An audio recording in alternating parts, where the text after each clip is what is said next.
జిల్లా మచిలీపట్నంలో సంచలనం రేపినటువంటి కేసుగా చెప్పుకోవాలి. రేషన్ బియ్యం మాఫియా కేసులో మాజీ మంత్రి పేర్ని నాని సతీమణి జయసుధను A1గా పెట్టడం, అలాగే మాజీ మంత్రి పేర్ని నానిని A6గా ఏదైతే దాంట్లో కేసులో చేర్చడం జరిగింది. అలాగే ఈ కేసులో సంబంధం ఉంది అని భావిస్తున్నటువంటి దాదాపు నలుగురిని అరెస్టు చేసి రిమాండ్ కూడా విధించడం జరిగింది. అయితే పేర్ని నాని వైఫ్ జయసుధకి సంబంధించినటువంటి అంశంలో రేషన్ బియ్యం అక్రమ రవాణాకి సంబంధించినటువంటి విషయంలో 7,600 బస్తాలకు పైగా మాయమైనట్లుగా లెక్కల్లో చూపించకపోవడంతో ఇప్పటికే అనేక మార్లు విచారణకి రావాలని పోలీసులు ఆమెకు నోటీసులు ఇవ్వడం జరిగింది. అలాగే పేర్ని నానికి ఆయన తనయుడు పేర్ని కిట్టుకు కూడా నోటీసులు ఇచ్చారు. అయితే ఇప్పటివరకు కూడా నోటీసులు తీసుకోలేదు, అలాగే విచారణకి కూడా హాజరు కాలేదు. ఈ నేపథ్యంలో నిన్న హైకోర్టులో ముందస్తు బెయిల్ పిటిషన్ని పేర్ని నాని వేసుకున్నప్పుడు పేర్ని నానికు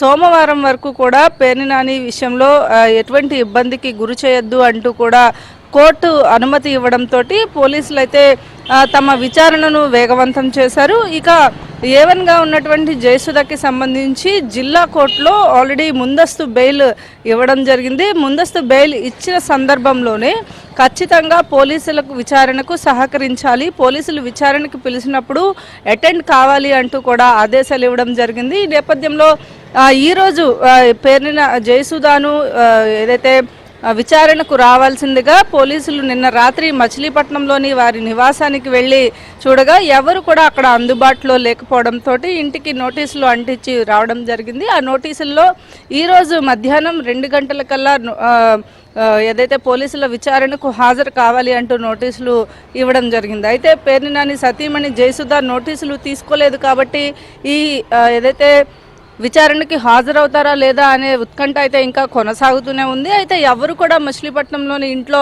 అందుబాటులో లేకపోతే